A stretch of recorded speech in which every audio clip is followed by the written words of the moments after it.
On a bright and sunny day, on a beautiful deserted island, an unconscious man is washed ashore. As he regains his consciousness, he slowly opens his eyes and wonders where on earth he is. Suddenly, he remembers that he was on a plane and it crashed. And even though now he is on an unknown island, still he is very glad that he survived the crash and is still alive. But as he tries to get up, his whole body, especially his shoulders, hurts like hell, and it feels like he has been run through by a truck back and forth. But as a real Giga Chad, he simply shakes his pain off, saying whatever, and states to himself that it doesn't matter because even though what he encountered was a great disaster, he never knows because it might be a great blessing in disguise as well. Realizing it's a deserted island, he decides to look around, as there might be other people from the plane that had survived the crash like him. After some time, as he walks around, he notices someone nearby. Realizing that the girl is not moving, he quickly runs towards her, hoping that she is not dead. As he gets near her, he realizes that the girl is really thick in the places that need to be. And he starts thinking that seeing a woman like her, his hundreds of bachelor's friends would burst into tears and would do anything for her. Just then, he quickly comes to his senses, realizing that he should help her instead of drooling at her ass. As he tries to wake the woman up, he sees her face and quickly realizes that it is the sister of his ex from high school, and wonders why on earth this homewrecker skank is here. Her name is Ling Yu, and back in high school he was very close to her and her sister Sufei, so much that he can be considered as their bestie. But then ever since his little guy slipped into the hole of Sufei, Ling Yu became a different person. Not only did she always argue with him, but she would also always stir up the relationship between Sufei and him. And in the end, she used her family connection to kick him off to a different school so that he could break up with Sufei. Then, a few years back, he heard that Ling Yu became the managing director of her family company, while his ex, Sufei, became a flight attendant, while he became just an army veteran. As he wipes the dust from her hair, he notices the scar that was left behind when he had an argument with her back in the past. Thinking that if she is here, maybe his ex might be here as well, and he is very happy thinking that his little guy can slip in her hole again. As he lifts her up, he tells her that she deserves to be in this state after all. She was the one that caused his breakup. Now that she is in her hands, he sarcastically tells her that he hopes that she doesn't have a short life. Then, he grabs her stomach, and he starts giving her back shots so that he can expel the water in her lungs to save her life. As she coughs the water out, she regains her consciousness, and as she notices Liu Yi, she gets confused and starts bickering like a bitch, stating, "What?" instead of thanking him for the back shots that saved her life. But like a real Chad, he simply ignores her stupidity and says that he knows that she hadn't seen him in a few years. But did he really become so handsome that she couldn't recognize him anymore? She gets annoyed, stating that no matter how many years she has not seen him, he still looks like the same dumb bastard that she hates. Liu Yi just replies that what can he say? There is always a woman who is blind in the eyes. With that, he asks her a question if her sister Sufei was here as well, and pretending like he doesn't care, he tells her that he hopes that she is not here as well. Ling Yu immediately replies yes. Sufei was in the plane as well and she was the flight attendant. Realizing that her sister is missing, she tells him that they quickly need to find her. She must be around here somewhere. And our MC, pretending to be like a hero, he shouts loudly, stating that Sufei please wait for him, because he will definitely find her. As they run around trying to search for Sufei, Ling Yu ends up tripping on a shellfish and falling to the ground, injuring her leg. As Liu Yi tries to help her, she slaps his hand off, saying not to touch her. But being a real Chad, he simply tells her that if she thinks he cares about her, well, he don't, and tells her to do whatever she wants. Ling Yu replies that she doesn't care about him either, and tells him to go and find Sufei. They continue searching for Sufei, but as they walk around, Liu Yi notices a strange man on the rocks. As he goes to check him out, he thinks that the man is probably dead, but his clothes are still intact. And as he tries to take the dead man's clothes, Ling Yu calls him disgusting, stating that he doesn't even spare to steal from the dead. Liu Yi tells her to shut her trap because she doesn't know shit, as there is no telling how many mosquitoes and beasts are there on this deserted island, and the temperature may drop at night, so if they want to live, they must be well prepared and do anything to survive. He hands her the dead man's clothes, telling her she can wear it or not. It's her choice, but don't blame him when she freezes to death in the night. Ling Yu reluctantly ends up wearing the jacket, and after some time, as they were searching for Sufei, they noticed 3 men in the jungle. Liu Yi immediately calls Ling Yu to follow him, stating that there is someone near the trees and it might be Sufei or the other survivors. As they rush towards the survivors, they noticed a bag hanging on a tree. So they stop for a second to take the bag, realizing that the bag must have fallen out of the plane. As he checks the contents of the bag, Liu Yi is really happy as there are quite a lot of useful things there, like a lighter, a watch, and other stuff that will aid them in their survival. But Ling Yu, being a dumb baboon, tells him that he is really greedy because even at such a time, all he can think about is stuff like this. Just then, a man suddenly calls out to them, stating that they should hand over whatever stuff they are holding. Liu Yi turns to the man and mockingly asks, "Who are you?" Because despite the human look, he can smell the scent of a dog.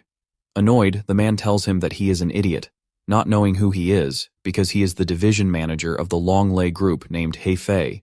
Then he points to the man at the back, telling Liu Yi that he is a good friend of his, and he is the captain on the flight they were on. And he immediately tells him to hand over the item he got so that they can be returned to the rightful owner. And if he doesn't, there will be consequences for him. Hearing the name Longley Group, Ling Yu realizes that they are the sponsors of their airplane. But like a gentleman, Liu Yi politely tells Hefei that he doesn't know and trusts him. Besides, he was the one who found the bag in the first place, and so he will just keep it for himself until he finds the real owner. But deep down, Liu Yi is just bluffing because he actually needs the contents in the bag, especially the lighter and the watch, as these two things can actually help him to survive on this stranded island. Hefei simply tells Liu Yi that it doesn't matter even if the things are his or not, because they will immediately return it to him when they have done sorting out everything. Liu Yi is suspicious of this man, thinking, why is he taking things from others? Is there something fishy going on? But then, out of nowhere, they hear a familiar voice as Sufi immediately calls their name to meet them, and with a bright and happy face, they were really glad to have found her alive. Sufi asks both of them how they met each other, and if they are both okay and not hurt anywhere.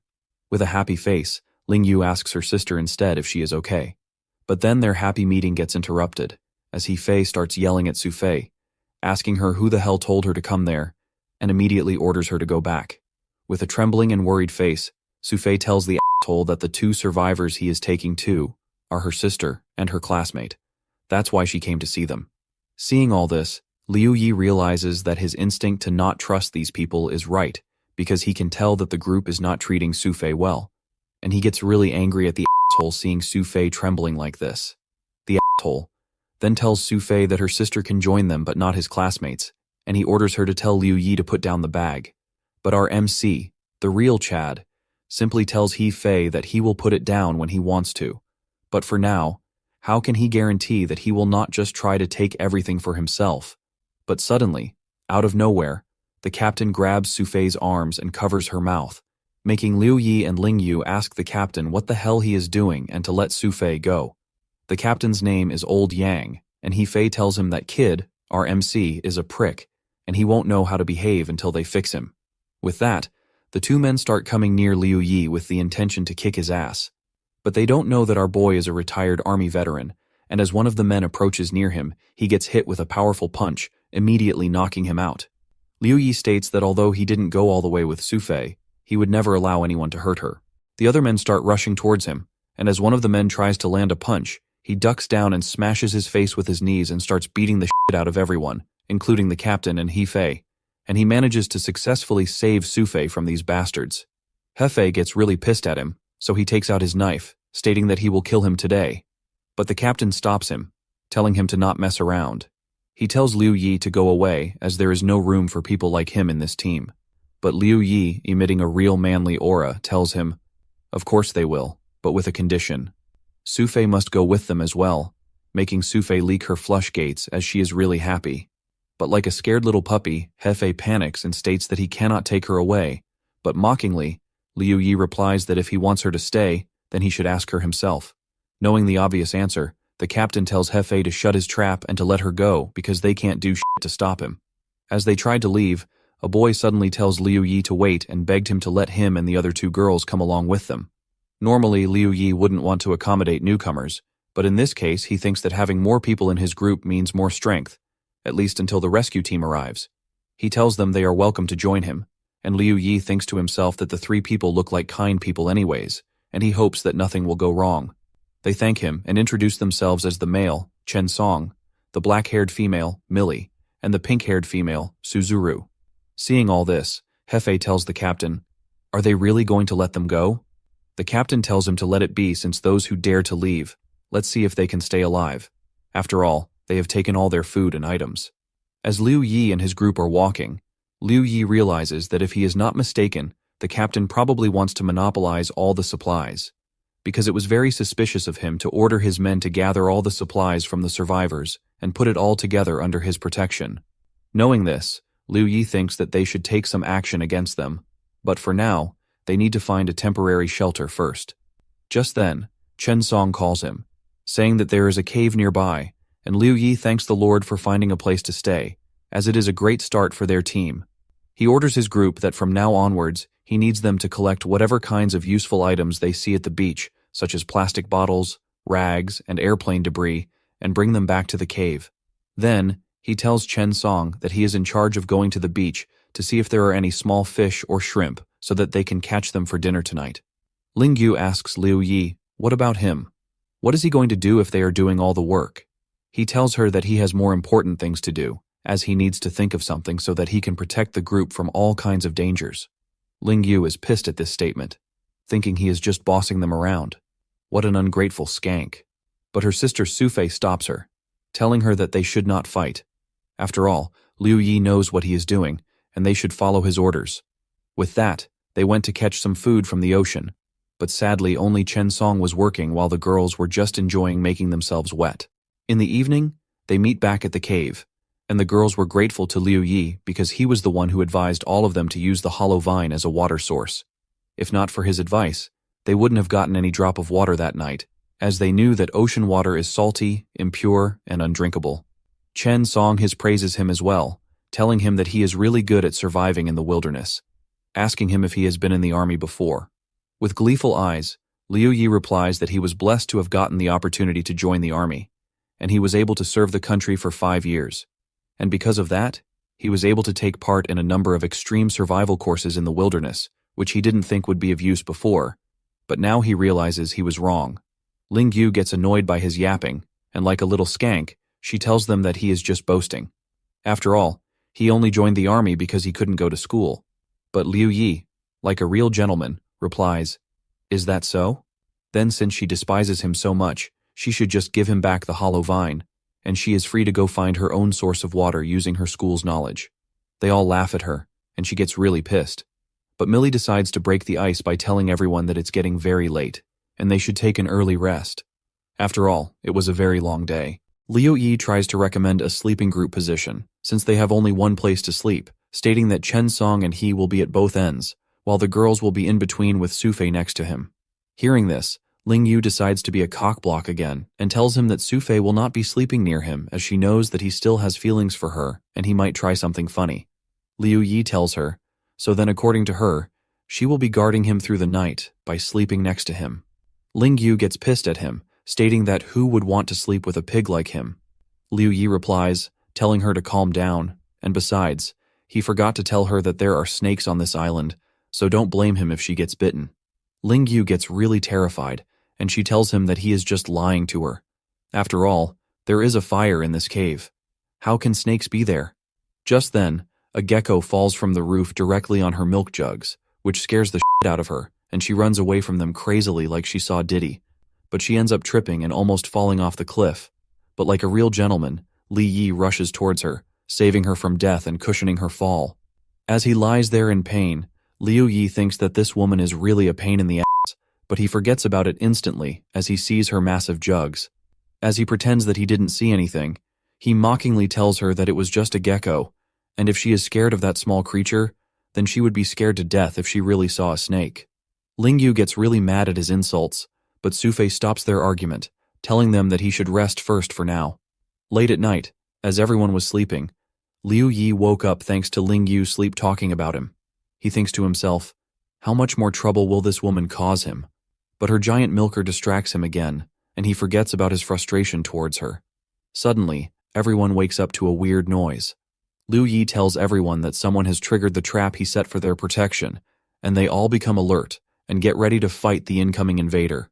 As Liu Yi and Chen Song went to check out the site where the trap was triggered, they noticed that the ones caught in the trap were none other than the captain and his goons. Liu Yi exclaims that he is glad he set up that trap. Otherwise, they would have been in danger. The captain tells Liu Yi why the hell did he set up that trap. And now that he got injured, what if his wound gets infected in such a place where there are no medical facilities?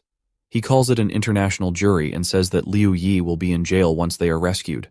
Liu Yi laughs it off, stating that he didn't make the trap for them, but he made it for the wild animals so that he could guard the place they were taking shelter, and that it is their own fault for getting caught in the trap.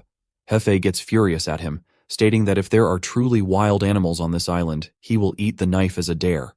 But unluckily for him, they suddenly hear a howl from a wolf nearby, and Liu Yi asks Hefei to fulfill his promise to eat his knife, and after that, they can leave that area.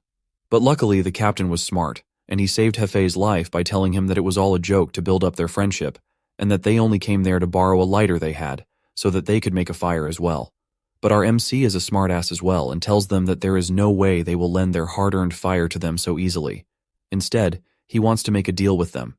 He will not hand over the lighter, but he will let them borrow the fire as a torch, but they need to exchange it with the food and clothes they have. Liu Yi is very confident that they will agree to their deal because he can tell that they were unsuccessful to make a fire on their own. And they guess that Liu Yi must have a lighter-type item here, so that's why they came in the middle of the night to steal it from him. And Liu Yi is correct, as the captain agrees to his condition and tells him that they would go back to get the stuff, while Hefei looked angrily at Liu Yi. Chen Song asked Liu Yi, "Will they really lend them the fire?" Liu Yi replies that the situation they are in is very bad right now, and in this dire situation, the food and clothing are necessary to survive. After saying this, Liu Yi comes to the realization that as soon as they crashed, the captain started to monopolize the supplies, and even now he is ready to trade his stuff for the fire. Maybe the captain is aware that their chance and hope of being rescued is very low. After some time, the captain returns back with the stuff, giving them a small amount of their food and clothing, stating that this is the best they can do as they have a large number of people in their group. Liu Yi is displeased, so he tells him, how can he expect a torch from them for just that? If they really want to do a fair trade, then they should add in an extra weapon to compensate them for the low amount of food, as it is very difficult for them to always use a stick for their protection. Hefei is pissed at him, but the captain calms him down and tells him to give them his axe. Hefei had no choice but to agree, and as they leave, Liu Yi mockingly tells them to watch out for the animals, and he hopes he will see them again. Both the captain and Hefei are really angry and really wish to unalive him, but they just tucked their tails and went back to their camp. As Liu Yi enters the cave with the stuff he got, Ling Yu asks him, what did they talked about for so long outside? He gets annoyed by her, so he replies that he talked to them about how much he could get in exchange for her, but who knew that she was only worth 2 packs of instant noodles? She gets really mad and tells him to go unalive himself, but he simply ignores her and tells Sufei they should get some sleep while there is still time for dawn, as they need the energy to continue their search for food and water the next day. Sufei agrees, and she blushes while thanking him. A few hours later, the sun finally rises, and it's early morning. Millie exclaims that the air here is so fresh, and she thanks Liu Yi for giving her the opportunity to let her tag along with him to find water. Liu Yi had no choice but to agree after learning from her that she is an expert rock climber. He tells her that it's his pleasure, as it will save him a lot of time to have the help of an expert like her. Originally, he wanted to ask Sufei to team up with him, but the skank, Ling Yu, became crazy again, blocking him from being with her, and he had no choice but to let Sufei go with them to search for food. As they were looking around the island for water, Millie calls him, pointing to a water source below the mountain, and she suspects that it must have been collected from the mountain on the opposite side. Millie recommends that they should slip down the mountain to reach the water source using the branches of the large trees nearby. Liu Yi agrees, but he tells her that if she is really okay with this, climbing down that huge tree is not something to joke about, as they could die if they slip. She tells him not to worry and to trust his teammates.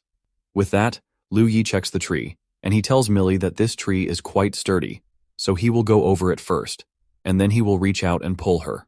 Liu Yi climbs on top of the tree, and using the branch, he swings himself towards the other branches. As he calls Millie, it is safe, and she can follow him. He gets confused seeing Millie so shocked. He asks her what is going on. She tells him to not move as there is a snake behind him. Liu Yi is calm, but as the snake lunges at him, he uses his military skills to disarm the snake and catches it by its neck. But as he tries to kill the snake, he realizes that he gave the axe to Chen Song. Since he doesn't have anything on him right now, his only option is to use his teeth, as it is the sharpest part of a man's body. So he bites the snake, killing it, and he is really glad that it worked. Millie is very impressed by his skills, and as she leaps toward the branch, she intentionally pretends to slip and hugs Liu Yi, telling him that he is really amazing, and kissing him on the cheeks. Liu Yi folds as he blushes like an idiot, while Millie swings away to a nearby branch. After a while, as they reach back to the base, Liu Yi is disappointed with the food gathering team, telling them that all the mushrooms they brought are uneatable. Sufei and the others get really sad as they thought they could fill their stomachs today with those mushrooms. But sadly, all their hard work was for nothing.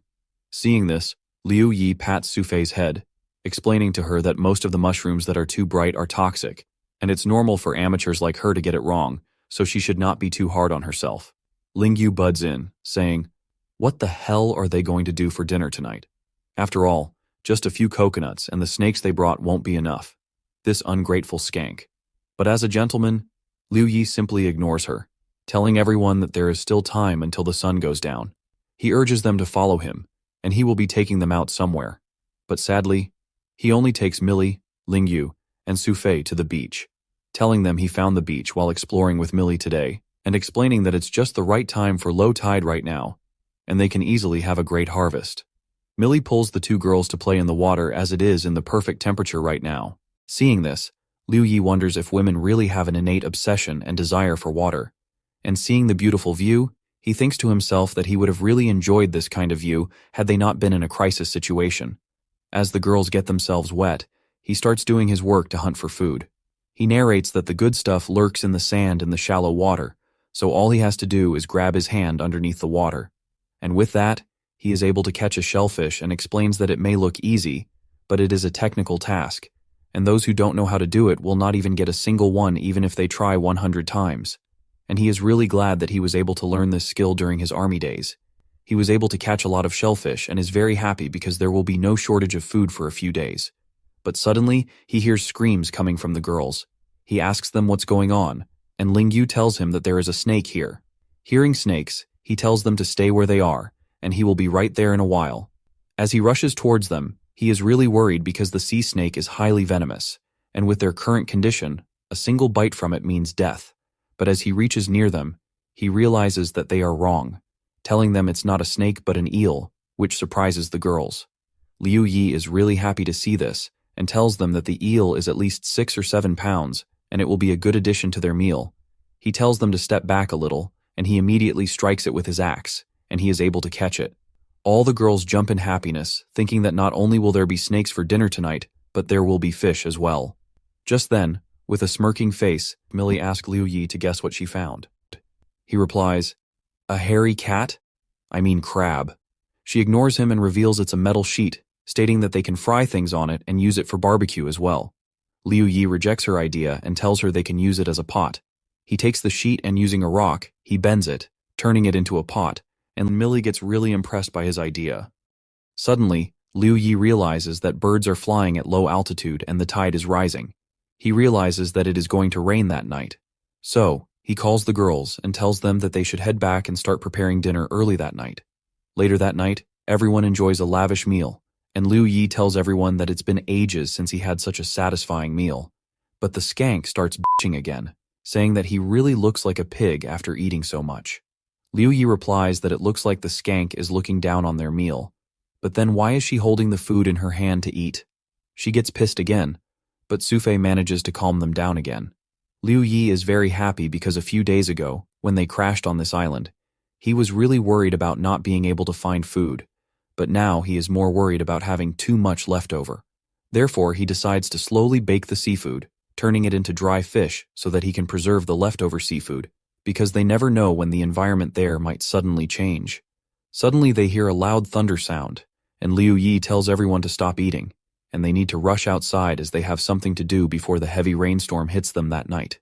They were surprised at hearing about the heavy rainstorm, and as they rushed outside, Liu Yi told them to first pile up those extra trunks left behind at the entrance to the cave, and then lay branches and leaves on top to avoid water pouring in, so that they would stay dry. Liu Yi begins digging a hole outside using his axe, and as Millie asks him if he is planning to make more traps again, Liu Yi explains to her that he is digging a hole to collect the rainwater, as it is the most natural form of pure fresh water, so that they won't have to go pick for coconuts the next day to use as water, which are not endless after all. Hearing this, Millie decides to help him. After a while, the rain starts pouring, accompanied by strong and very cold winds. Due to the cold wind, Chen Song couldn't bear it anymore, and he told Liu Yi that he would go outside to take his clothes back that they had covered with branches and leaves to keep them dry. Liu Yi tells him it's useless to go because the wind has now reached above dry level, and it will be lethal for him. As they shiver from the cold, Liu Yi realizes that this is going to be a problem. If the rain continues like this, the same cave that is their shelter will become their grave. As Sufei tells him that she is cold, he gets really worried because if they catch a cold here, the consequences would be really unbearable. So, he tells everyone to stay close together to keep their body temperature up. As the cold winds blow towards them, they shiver from the cold, and with tearing eyes, Suzuru asks Liu Yi if they are going to die because of the cold. She really doesn't want to die like this after all. She has never even had a boyfriend in her life. Liu Yi just ignores her and grabs Sufei, telling her, "Don't worry too much. The storm will soon be over, and they can easily survive it. All they have to do is just wait until the rescue team arrives to take them back home." Chen Song looks towards Suzuru, telling her that Big Brother Liu is right, and maybe after they get back home, they can go to the wilderness survival competition together, and Millie adds that with their current experience, they will surely be in first place. Suzuru cheers up, saying, "Yes, we are going home together." But deep down in his heart, Liu Yi knows that there is a very slim chance of that. He only said those comforting words to motivate them to survive, because as long as they are alive, there is always hope.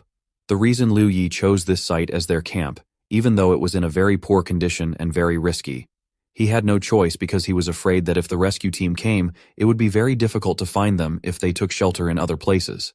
But by the way things are going, they will have to find a better shelter in order to survive for a longer period of time.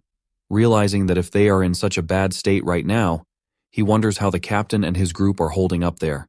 Right on cue, a thunderstrike occurs, and the captain's group is in huge trouble as they have no proper shelter to protect themselves from the storm. They cling to the trees, praying for their dear lives, and Hefe tells everyone to huddle up and grab onto each other if they want to live because they need to keep their body temperature up. Then suddenly one of their men drops to his knees, and he wasn't waking up. The captain is really worried, but he can't do shit about it. After some time, the rain finally let up.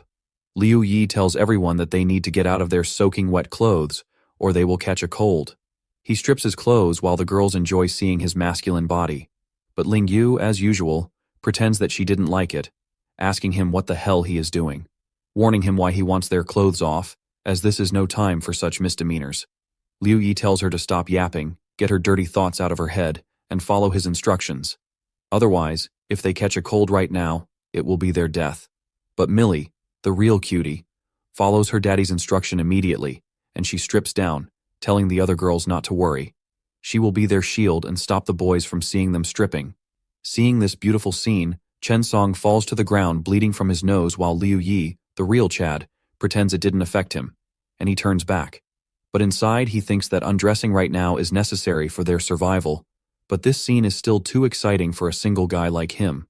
As they dry themselves in the fire, Liu Yi knows that it is very hard to burn a fire in this wind, but they have no choice, and have to adjust with the little warmth they are getting from the small fire. But he knows that this is not enough for this many people, especially since they are naked, and they must do something to keep their body temperature up during the time it takes for their clothes to dry. Just then, Liu Yi comes up with an idea, and he tells everyone to grab some tools or sticks so that they can dig a hole there. Because not only will they be able to use the soil to fill the water damage on the ground, but it can also give them a dry and warm place to rest. Sufei is impressed by his ideas, but Ling Yu is pissed at him again for not coming up with the earlier saying that he must have been hiding the idea so he could see them naked. Liu Yi gets mad, but as always, Sufei calms the situation down. The next day, the storm has calmed down, and it is a beautiful morning, and Liu Yi thanks the Lord for not abandoning them as they managed to survive the night. With that, he tells everyone to go look around for any dry branches that haven't gotten wet yet, as they need to start the fire again. As he tells Millie to put some water in the pot he made so that he can prepare a healthy soup as their breakfast. A huge crowd comes towards their camp. It is the captain and his group. He asks Liu Yi that this is an emergency. He begs him to help them. As the girls go inside the cave, Liu Yi wonders what the captain is planning by bringing such a huge crowd, as he is very suspicious of him. With an obedient and castrated look, the captain tells him that due to the heavy storm last night, it completely destroyed their camp, and 4 of his people died already. And since he has fire here, he begs him to let them join his group as well. Liu Yi tells him that he can lend him a torch, but other than that, he doesn't have anything to offer him. After all, Liu Yi is no philanthropist, and he is not willing to babysit anyone for free. The captain closes in on his face, and with a creepy smile, he tells him he can't say that. He just wanted to cooperate with him. He tells him to think about it. He points at his people and tells him that these people used to be famous figures, and as long as they don't give up on them, when they return to the real society, they will definitely give them a lot of benefit. He further tells him that he will not be taking his stuff for free because he recently set up a trending company in the society, and it is very successful, and he has only one daughter who is the same age as him, and if he helps him till the rescue team arrives, and once they go back, he can give him everything he wants, including his daughter. Right on cue, all the famous figures start begging him, telling him that if he can help them, they are willing to give him everything he wants: money, power, women, and various others. Even the girls who are very hot, famous artists and entrepreneurs beg him to pick them, offering him everything, and they are willing to do anything for him, even that. Liu Yi is really surprised, and he knew the captain was up to no good. But this is the extreme, as he is just morally trying to kidnap him. Liu Yi thinks to himself that it is ironic, as before he came there, he was in all sorts of bad luck and his life was literally in shambles. But now on this deserted island he has become a noble, or perhaps a king that everyone is looking up to. Just then both Sufei and Ling Yu grab his arms and tell everyone, why should Liu Yi give them whatever they want? They should stop dreaming. After all, what they can give to Liu Yi, both the sisters can give to him as well. Ling Yu tells them that they should not kidnap people morally like this, and that they can't threaten others with money. Sufei adds that instead of trying to rely on someone else, they should do things on their own, and Liu Yi will not be giving them anything. Liu Yi is shocked at the attitude and protective behavior of both the sisters, and he gets sentimental. But like a tsundere, Ling Yu tells him that she didn't say all that for him. She is just looking out for herself, and Sufei tells him to not worry, as they will always be with him. Liu Yi is very happy to hear this, and he tells everyone that Ling Yu and Sufei are right. They can't afford to take a large number of people like them in their group, and he sarcastically tells them they are all better than him in terms of intelligence and money. So he urges them to not give him a hard time, and he is willing to only lend them his fire and everything else they have to get it with their own efforts. The captain is really pissed at the 2 sisters for ruining his plans, and he pretends to be sick, begging Liu Yi that he understands that Liu Yi will not accept their offer, but at least for now, lend them some food to eat as they lost everything. Liu Yi tells them that they have only a little bit of dried fish left, and he is willing to give it to them, but they must share it. They were all happy to hear this, and they immediately rushed inside the cave to take the food. Liu Yi thinks to himself that it may be a bit hypocritical to say this, but he really couldn't see this situation happening. As the group leaves the cave with food in their hands, Hefei, with a creepy smile, tells Liu Yi that he is really too naive, and he leaves. Just then, Sufei informs Liu Yi that those bastards stole all their food, and there are not even a few bottles of water left for them. Chensong further tells him that he is too generous, as he gave everything to them. But now what are they going to do as they have nothing left to eat? How will they survive? Liu Yi is really angry at those bastards and states that now it's the real-life version of the farmer and the snake.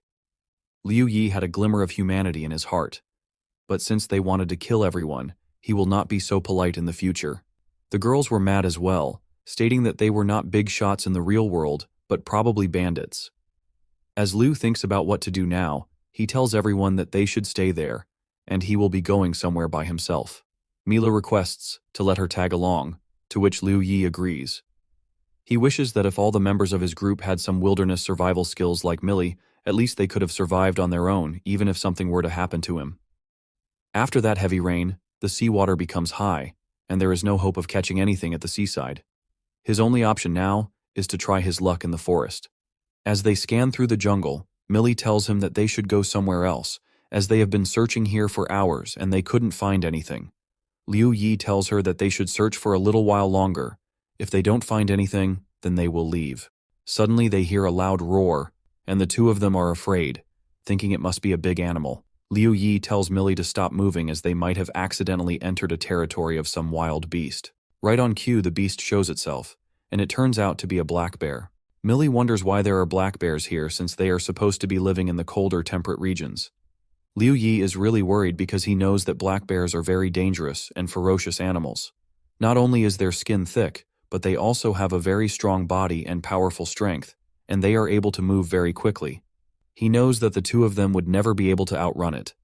But knowing that the brain of the black bear is not that flexible, he thinks that maybe he can use his axe and take advantage of this situation. Like a real gentleman, he tells Millie to go first while he holds it off because he knows that he can put up a fight with the bear on his own, but he can't guarantee that he will be able to protect Millie at the same time. Therefore, it's better to get her off the range of the black bear first. But sadly, luck wasn't on his side, as Millie ends up tripping on a vine and falling to the ground. The bear immediately lunged himself towards her, but thankfully Liu Yi managed to distract it by throwing a stone at its head. He taunts the bear to come after him as he is much more tastier than that skinny woman. The bear realizes it's true and immediately runs after him, and Liu Yi tries to escape from its claws. But Liu Yi is no ordinary man. He had made precise calculations to lead the bear into a trap, and as the bear closes in on him, he counts 4 meters, 3 meters, 2 meters, and finally 1 meter. He immediately stops, and as Millie wonders why Liu Yi has stopped moving, thinking that Liu Yi is probably trying to be bait to save her life, the bear tries to strike Liu Yi with its claws, but it fails as its claws end up striking a tree, saving Liu Yi's life. But this was all according to his plans. He immediately jumps to the blind side of the bear and swings his axe right at the base of its neck. Millie is surprised, but Liu Yi is disappointed as the bear is still alive. Since its skin was too thick, the wounds caused by him became too shallow. The bear roars at him and immediately goes berserk. Liu Yi knows that he is in deep shit because a wounded black bear is more dangerous than a normal one. Realizing that a 1 meter distance is not safe for him at all, he decides to put more distance between them. But before he can do that, the bear manages to land a strike on him, launching him near the vines. His axe gets stuck in the vines, and he knows that if he loses his weapon there, it will be the end for him. The bear lunges at him, but luckily his axe gets free from the vines, and as the bear tries to bite his face off, he manages to put the axe right between its mouth, saving his life. But using its bear strength, the bear launches both him and his axe in the sky. But in the process, the bear gets stuck in the vines, providing a good opportunity for Liu Yi. Using the momentum from falling back to the ground, Liu Yi strikes the bear with his axe directly on its head, killing it instantly. Liu Yi is really glad that it's finally over, and Millie rushes towards him, asking if he is all right. He tells her that he is okay, and they need to call the other members of the group to help them carry the bear, and they will be having a bear feast tonight. Millie jumps in excitement. Later, as Chen Song and Millie are carrying the bear to their camp, Ling Yu and Su Fei are really terrified of it, but they end up enjoying the feast anyways. As they have their feast, Millie thanks Liu Yi because if it wasn't for him, she wouldn't be alive, and they wouldn't have been able to enjoy such a meal. And Chen Song adds as well, telling him that it's all thanks to him that they are surviving for so long. He tells them that it's not only his effort alone. After all, everyone has helped him as well. But like always, Ling Yu destroys the mood by telling him that he should not be so proud of himself, and that he should be careful next time onwards. Otherwise, he will become a dinner for the bears. Suddenly, Heifei and the other members from his group enter their camp, telling Liu Yi that he can see that he is really having a good time eating, and he has heard that he has got hundreds of pounds of meat. So obviously he can't eat it all by himself, and he will have to give them a share as well. With an annoyed face, he tells them that they are the ones with thicker faces than the city walls, so if they want to eat, they should find it themselves. Liu Yi realized that these bastards had been watching them the whole time, because as soon as they came back from the hunt, they came right after them. Heifei, pretending to be sad, calls him brother, telling him they are not here for trouble. They are only here because they are all companions, and they should look after each other. The other two guys tell Liu Yi that Heifei is right, and they are coming in right now to get their share. Liu Yi is pissed at them, telling them to get out. He risked his life to get this meat. Why should he give it to them? And whoever dares to touch his meat will first ask if his axe agrees. Heifei tells his men not to worry about his threat. After all, he does not believe Liu Yi will dare to kill anyone. If he does, they will report him when the rescue team arrives in a few days, and he will be in jail. Besides, there are so many of them. If Liu Yi really dares to fight, they can easily kill him. Hearing this, Chen Song tells Liu Yi to let him and the girls help him as well, as they are not willing to back down that easily, and they immediately get ready to fight. Millie mocks them by saying, "Come on, let's see which one of them dares to fight their group." Liu Yi is really happy to hear this because he never thought that Chen Song and the others would choose to come out and help him. He is glad that he chose them as their team.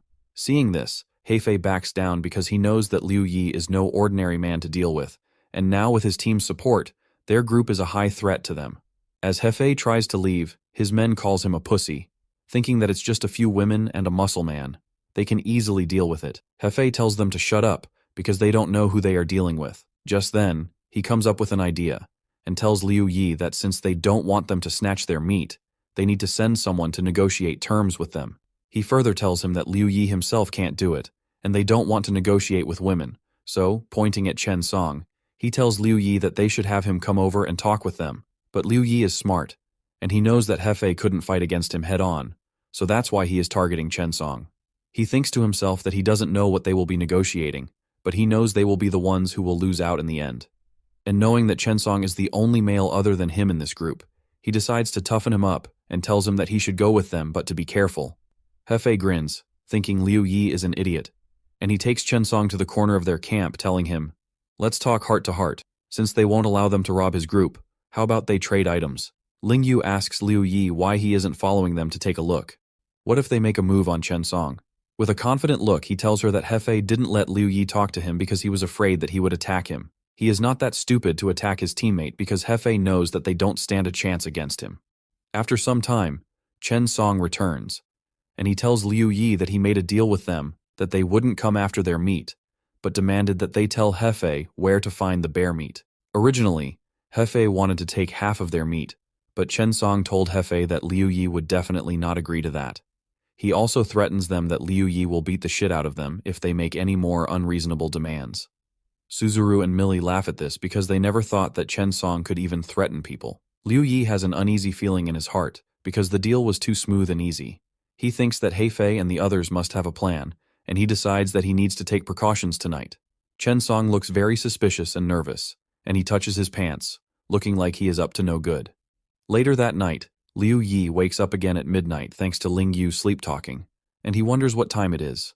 Just then he realizes he fell asleep until midnight, and he was supposed to change with Chen Song for the night shift lookout. He thinks now they are totally screwed, but then realizes Chen Song is not there, including his meat, water, axe, and pot.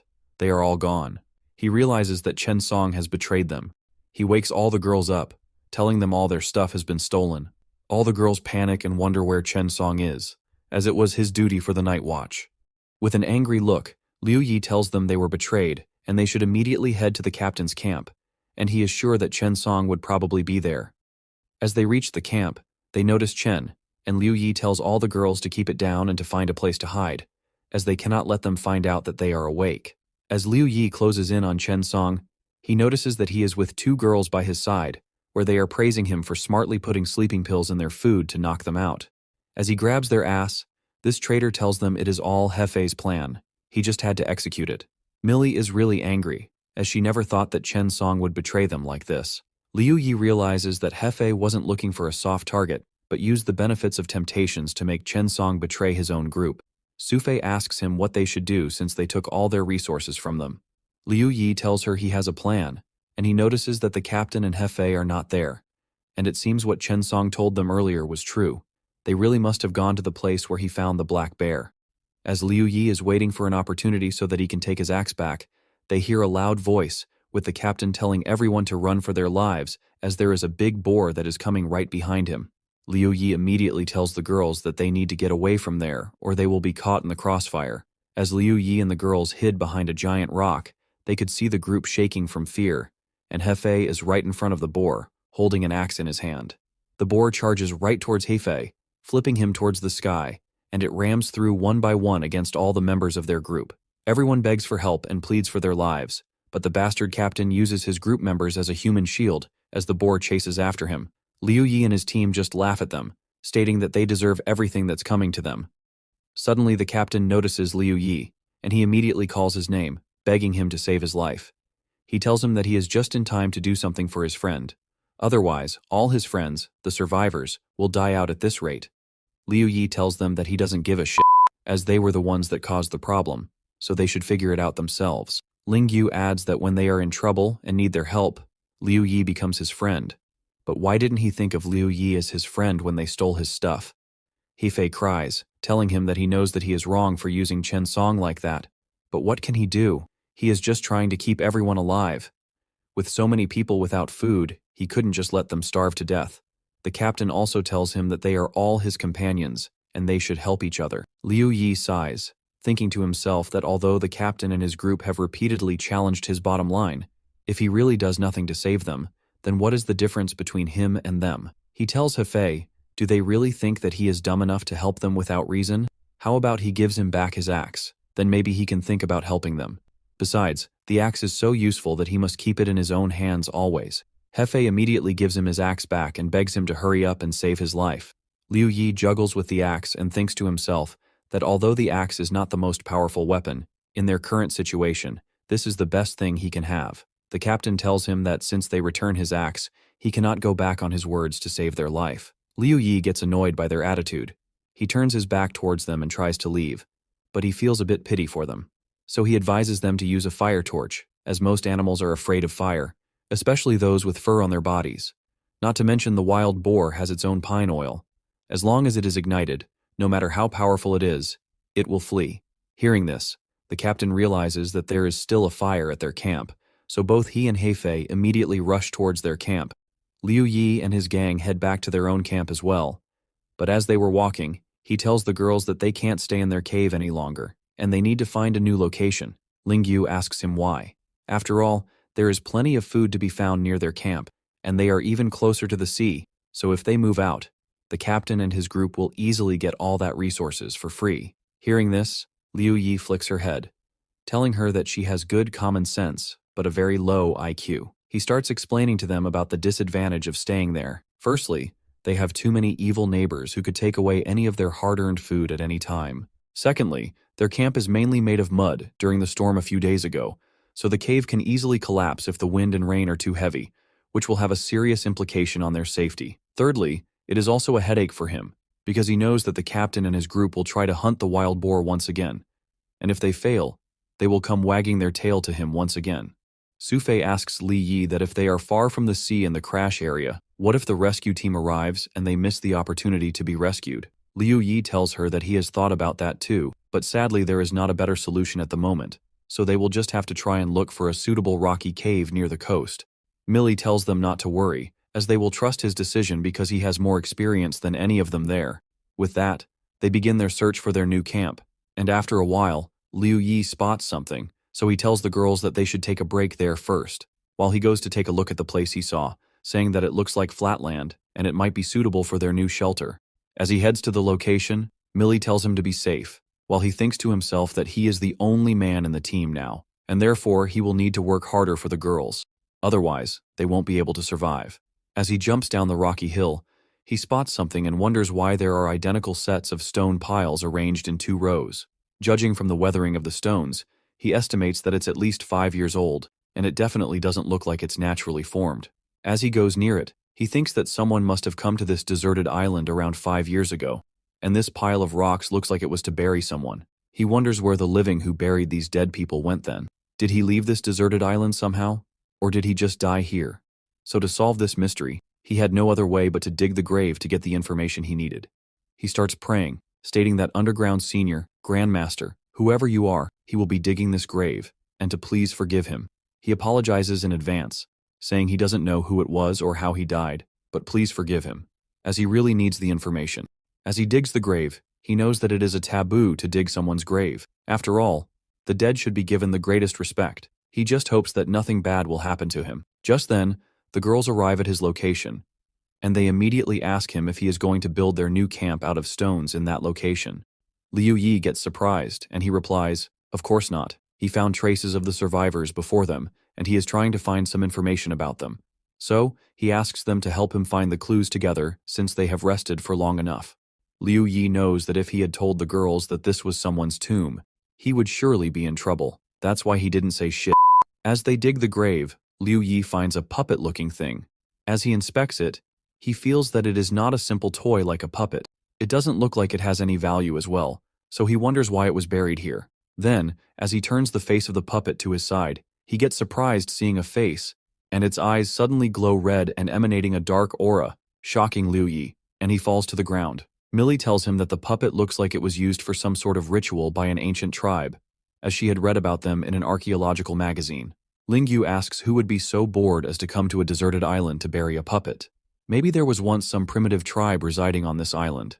Liu Yi tells her to stop scaring the others by making random guesses.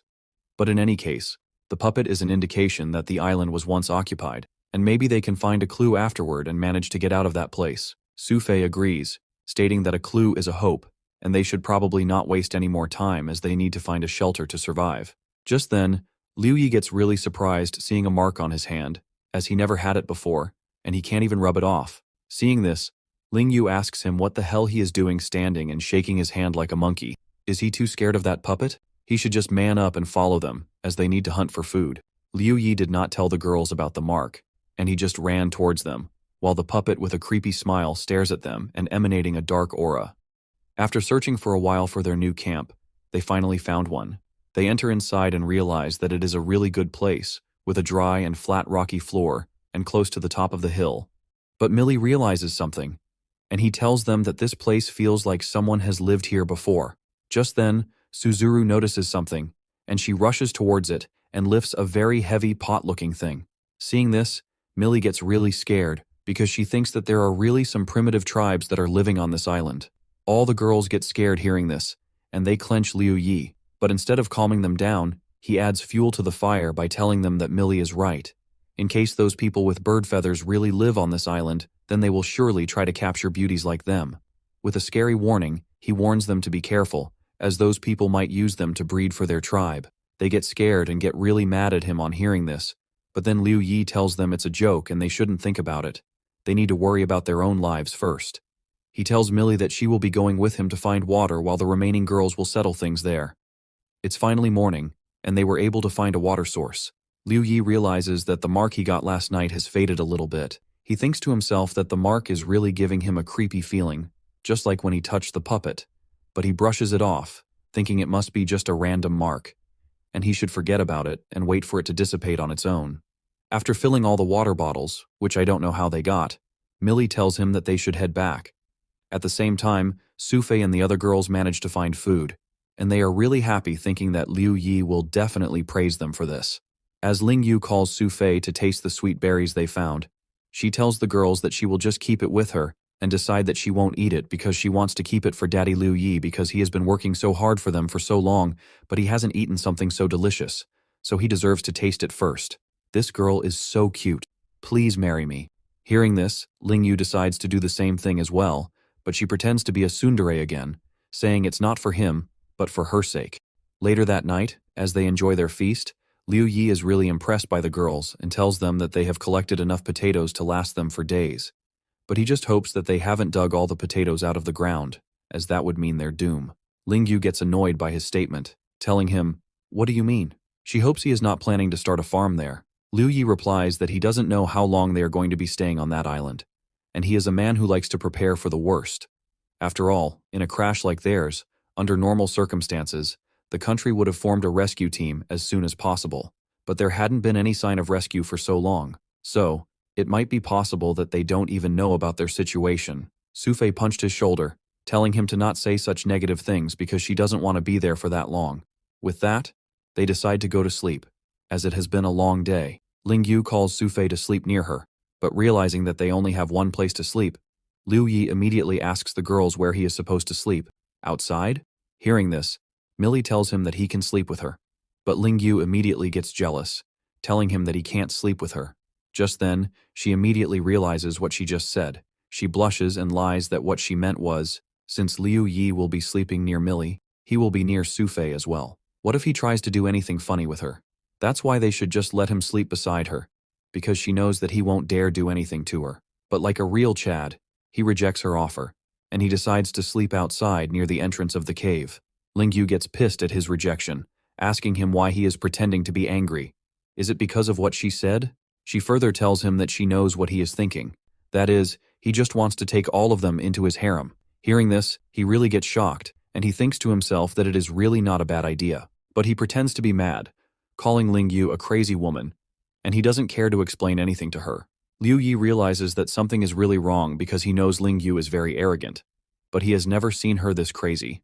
Just then, Ling Yu calls his name, asking him what he is so afraid of. Just come here and do what he wants. If he is really a man, he should stop pretending. Liu Yi gets really surprised at her behavior. He tries to stop her from grabbing him, and he thinks that something really weird is going on here. Just then, Suzuru comes near him as well, telling him that Ling Yu is right. She starts stripping and tells him that if he is really a man, he should be bold enough to take her as well. Liu Yi is in deep trouble, but seeing that Sufei and Millie are unaffected, he calls them, stating to stop enjoying the show and come and help him. As he breaks free from the psychotic girls, he tells Sufei and Millie that these two girls must have eaten something weird because they are behaving like perverts. Hearing this, Sufei realized that in the daytime, they found some small wild fruits in the mountain where Ling Yu and Suzuru ate some. She didn't eat the fruit, but saved it to share it with him. But she got busy and forgot. That's why she is unaffected. As Liu Yi checks the fruits, he does not recognize the type of fruit it was, but Millie immediately recognizes it. It is a red rosemary fruit, and this fruit has the hallucinogenic effect that varies according to the environment it lives and grows in. Learning this, Liu Yi tells her that it is the same as drugs, so he asks Millie if there is anything that can be done to cure the girls. Maybe drink more water or something. Millie tells him that the only quick and effective way to cure them is to just let them do what they want and let them vent it out. And right now, the best thing for them to vent out is for him to make their floodgates flood. Liu Yi and Sufei are surprised on hearing that. Deep inside, Liu Yi's heart really wants to do it. But since he is a gentleman, he tells Millie that since she knows about the fruit, this can't be the only way to cure them. She must know some other ways as well. Millie tells him she does know one more way, but it is not such a good solution. He asks her to explain, and she replies that they just have to take a very cold bath, which may be dangerous since they might catch a cold. Liu Yi tells her that it doesn't matter, as they need to save them now and think about the future later. They take the girls to the beach and soak them under the water, and after some time, the girls return back to normal. Liu Yi is really worried because he did not expect that the girls would be in so much trouble just because he didn't watch them for a while. Therefore, he decides that he will be the only one to go hunt for food, as he doesn't want a second situation like this. Just then, Ling Yu is back to her senses, and she touches Liu Yi's cheeks, telling him she is sorry. Liu Yi hugs her and tells everyone that they should go back before they catch a cold. As they return back, Liu Yi starts cooking dinner, but he thinks to himself that it's been over half a month since they arrived on this deserted island, and normally the rescue team would have arrived by now. But since they didn't, he thinks that in the outside world they probably would have thought that they had died already. Seeing his worried expression, Sufei asks him what he is thinking about, telling him that since he looks very sad, he can have half of her crab to cheer up. Liu Yi thanks her for her kind gestures, telling her that he is just a little tired of keeping watch and will be fine after a short rest. But as he sees his girl's beautiful smile, he starts thinking to himself that something will have to change since, the way things are going, their lives are only going to get more difficult. He tells himself that Sufei, Ling Yu, Millie, and Suzuru are all very good-natured and sweet, but they are stuck in this place. Fate is really unfair to them. With that, he boldly tells the girls that he has made a decision, telling them that instead of waiting around, they should find a way out by themselves to escape this island. He informs them that they should build a wooden raft together and go out to the sea for help. He tells them that this is a method that he has been thinking about for a long time, but at that time he didn't think it would necessarily work, but now it seems they have no choice. Millie adds that it is indeed a good idea, because as long as they meet a passing ship while drifting, they can be rescued. But Ling Yu argues, telling Liu Yi, does he really think he can build a wooden boat? Even if he could, what about food and fresh water? Liu Yi tells all of them that he has taken all of this into consideration, and they can all be collected if they are willing to work hard. But now they are faced with another big problem. With the manpower they currently have, they are totally inadequate to create a wooden raft, so they have to find someone to work with. Millie tells him there is no one else on this island except for the captain and his men. Liu Yi tells her exactly because they need to ask them for help. Ling Yu gets furious, yelling at him, saying, "Are you crazy?" and asking, "Haven't you been victimized enough by them?" Sufei also tells him that Ling Yu is right. The five of them should take their time to think about some other way, since there is no good that can come from working with them. But Liu Yi argues back, telling them to not worry because he knows what he is talking about. All they need to do is just follow him and believe in him. Later, he goes to meet the captain, and as he reaches near their old base, he tells himself that he never thought that the captain would really move into his old base. He smirks at the captain, saying that this man is still, as always, not letting go of any chance he gets. The captain and Hefei approaches them, telling Liu Yi that he finally got around to showing his face again, and he starts asking him if he came here because he has had enough of his concubines and wants something new. Hearing this, all the girls start blushing, thinking about some naughty things with Liu Yi. But our boy, like a real Chad, is totally unaffected, telling him that it's really hard to hear a decent word from him since his mouth is full of shit, and he only came here to talk about cooperation. He starts explaining to the two morons that, as they can see, the chances of a rescue team coming are getting slimmer and slimmer, so that's why he is going to build his own raft, big enough to save them all, and then go to the sea. This really surprises the captain and Hefei, while Liu Yi thinks to himself that he knows that not many people can resist the temptation of being able to go home. He knows that even though the captain is not a good person at all, but at this moment he has no choice, since in order to make the wooden raft as fast as possible, the help of the captain and his men is needed. The two morons tell Liu Yi that they will accept the cooperation, since they will do anything to get home. So, Liu Yi points his axe towards the sea, telling the two morons that in order to create the wooden raft to go to the sea, materials, food, and fresh water are essential. That's why they will divide into 3 groups. The girls will collect the fresh water, and the captain is responsible for stockpiling food, while he and some of his men will go to find the materials needed to build the raft. But the captain and Hefei informs Liu Yi that they have run out of food here, and for the past few days, they have been relying on some bark and coconuts to fill their stomachs. Sufei even informs him that, due to the shortage of food, 2 people from their group already passed out from hunger. Liu Yi is confused, asking them, didn't they kill the boar earlier? They inform him that the boar was so powerful and fast that they had no choice but to fight only to drive it away since they weren't able to kill it. So they begged Liu Yi, calling him brother, since he is well informed and knowledgeable. Can't he think of a way to kill the boar together? That way, not only will they have food, but they will also have lots of fats, which they can use as fuel. Liu Yi thinks to himself for a while, but in the end, he decides to help them, saying that he will help them, but they will need to do whatever he says.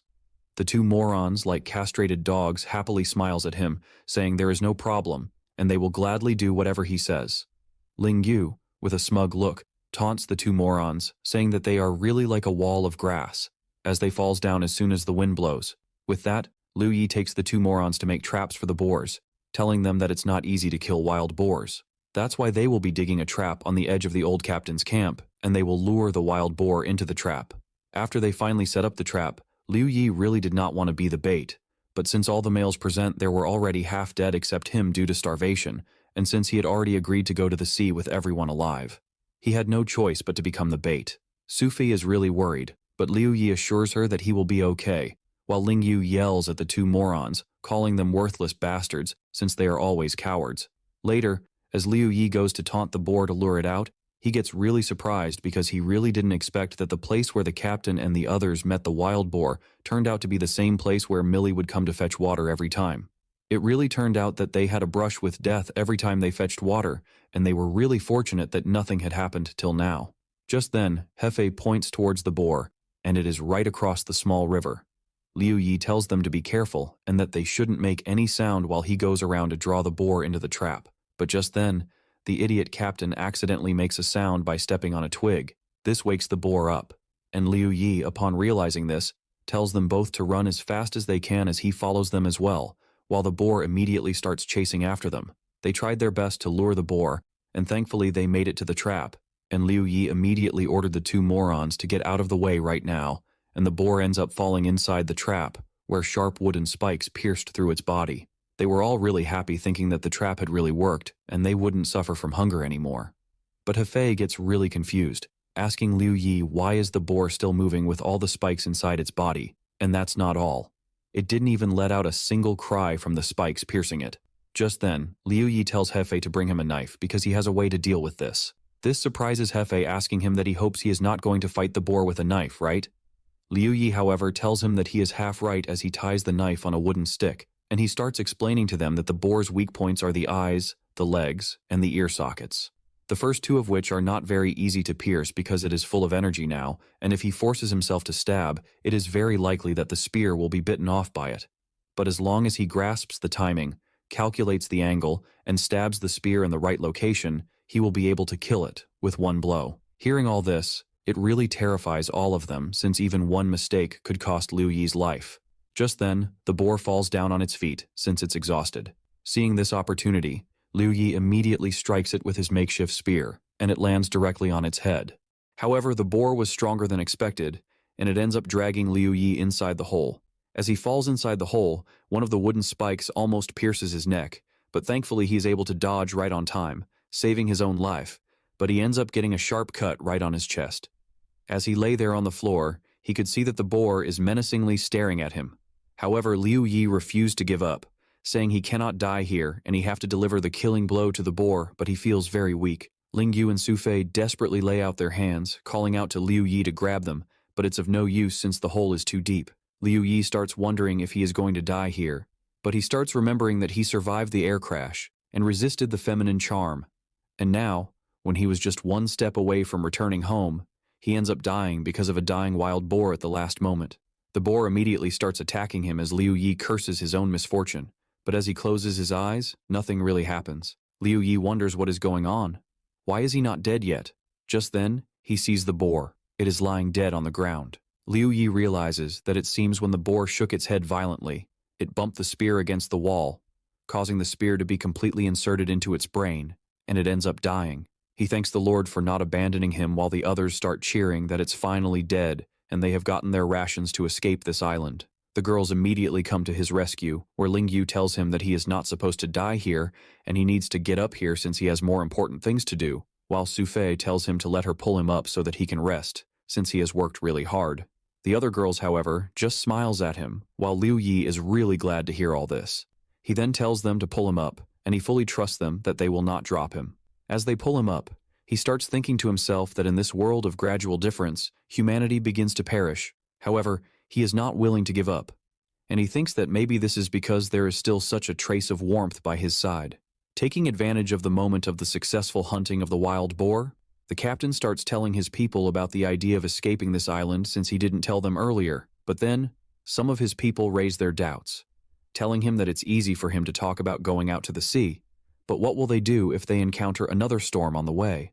What if they run out of food or water? There are so many risky factors to going out in the open sea, so why should they take any risk? Seeing this, Liu Yi jumps in the conversation, telling the captain's people that there is nothing safe about this deserted island as well. Since their lives are always in constant danger, are they really willing to live on such a deserted island forever while waiting for the day to run out of food and starve to death? He further tells them that comparing it with the desert island, the chances of survival are greater at the sea, since they might meet some fishing boats or cargo ships. That's why, as long as there is a glimmer of life, he is willing to fight for it, and he doesn't want to be a wild man who doesn't know what year it is in this place where birds don't even lay eggs. The middle-aged man who was complaining before tells Liu Yi that he is right, and the others follow him as well, saying that dying at sea is better than being a fool on this shitty island, and besides, there are important people that are waiting for them back home, and they must take the chances, no matter how small they are, so that they can make it back to their own home. With that, everyone starts working very diligently, and Liu Yi doesn't even have to say anything as everyone takes up their own responsibility, and they split up the work thanks to the temptation to go home. Later, as everyone gathers together to have their dinner, one of the men starts telling everyone that he swears that if he can go back home this time, he will never quarrel with his wife again, even if the child is not his. The middle-aged man tells the other man, "Just that, huh? Because both his daughter and his son are not even his.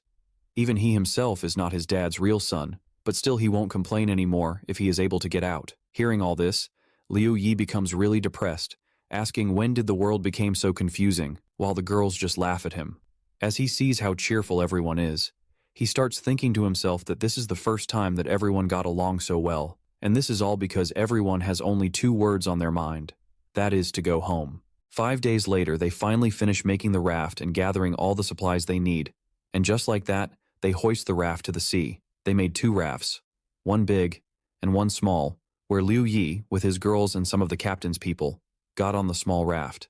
As they all got on the raft with a happy smile, thinking that they would finally be able to go home, everyone bids farewell to the island, But just then, a wave strikes Liu Yi's rafts, and all the girls end up getting wet, which makes Liu Yi really happy as he could see all their beautiful figures, and he thinks to himself that he has no regret in life. However, the middle-aged man who was on the same raft with him starts panicking, saying that this is really a bad start since they might catch a cold as they are all wet.